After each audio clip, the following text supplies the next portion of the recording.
Wawa, kenapa ni Wawa? Tak ada apa, tak ada apa.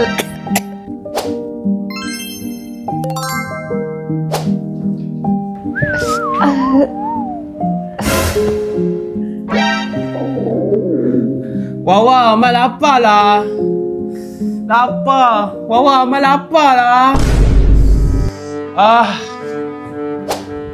Aduh, laparnya. Ni makanan ke tak Nampak macam makanan.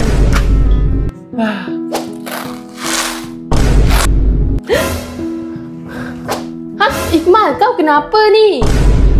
Iqmal, kenapa ni? Tak ada apa pun, cuma tertidur je. Lah. Wawa, cuba tengok ni. Wah, boyfriend yang baik.